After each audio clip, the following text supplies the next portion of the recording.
Mapagpalang araw po sa ating lahat. Ang aking pong bahagi ngayon ay mula sa aklat ng Deuteronomio, Kabanata 26, talata 1 hanggang 5. Ang mga tuntunin tungkol sa unang bunga at ikasampung bahagi ng mga ani. Kapag nasakop na ninyo ang lupaing ibibigay sa inyo ni Yahweh at matiwasay na kayong naninirahan doon, kumuha kayo ng unang bunga ng inyong mga pananim. Ilagay ninyo iyon sa isang basket at dalhin sa lugar na pipiliin ng Diyos ninyong si Yahweh na kung saan ay sasambahin ang kanyang pangalan. Haharap kayo sa paring nakatalaga roon at inyong sasabihin, "Kinikilala ko ngayon sa harap ni Yahweh na ako'y nakarating na sa lupaing ipinangako niya sa aming mga ninuno." Kukunin naman ng pari ang basket at ilalagay sa harap ng altar. Pagkatapos ay bibigkasin ninyo ang mga salitang ito sa harapan ni Yahweh. Isang pagalagalang Arameo ang aking ninuno. Dinala niya ang kanyang pamilya sa Ehipto upang manirahan doon. Kakaunti lamang sila nang magpunta doon.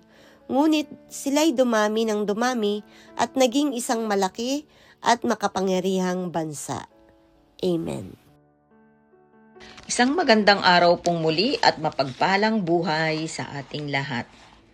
Muli niyo po akong samahan sa pagbabahagi ko ng salita ng Diyos. Sinasabi po dito sa ika-26 na kabanata ng Deuteronomio, versikulo 6 hanggang 10.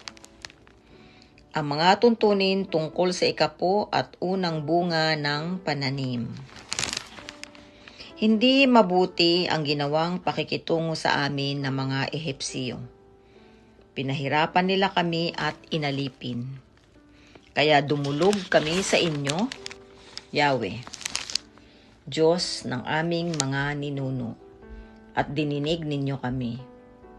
Nakita ninyo ang aming pagdurusa sa kahirapan at kaapihang dinaranas. Sa pamamagitan ng inyong kapangyarihan, na mga kakilakilabot na gawa at mga kababalaghan, inialis ninyo kami sa Ehipto at dinala sa lupaing itong sagana sa lahat ng bagay. Kaya narito ngayon, Yahweh, ang unang bunga ng aming mga pananim sa lupaing ibinigay mo sa amin.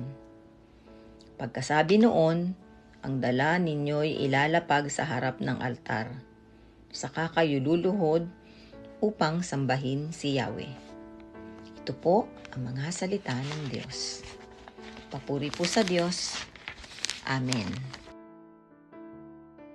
Ang aklat ng Deuteronomio, Kabanata 26, versikulo 11 hanggang 15, at ang sabi, "Dahil sa kabutihan niya sa inyo, kayong lahat ay magdiriwang kasama ang buong sambahayan, ang mga Levita at ang mga nakikipamayan sa inyo.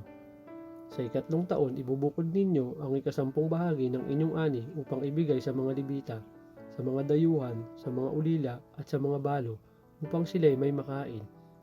Kapag nagawa na ito, sasabihin ninyo kay Yahweh na inyong Diyos na ibukod ko na po ang bahaging nakalaan sa inyo, at naibigay ko na sa mga Levita, sa mga dayuhan, sa mga ulila at balo, ayon sa utos ninyo sa akin.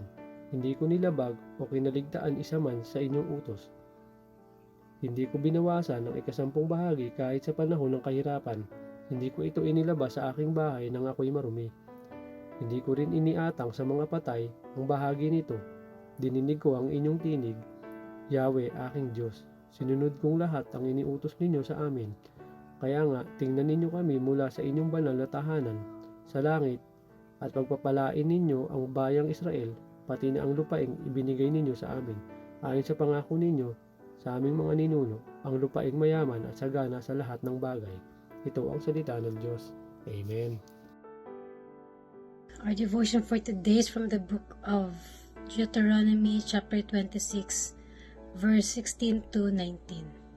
Sa araw na ito ay iniuutos sa iyo ng Panginoon mong Diyos na tuparin ang mga palatuntunan at mga hatol na ito, iyong manggang gaganapin at tutuparin ng iyong buong puso at ng iyong buong kaluluwa. Iyong ipinahayag sa araw na ito ng Panginoon iyong Diyos at ikaw ay lalakad sa kanyang mga daan at iyong gaganapin ang kanyang mga palatuntunan at ang kanyang mga utos at ang kanyang mga hatol at iyong didinggin ang kanyang tinig.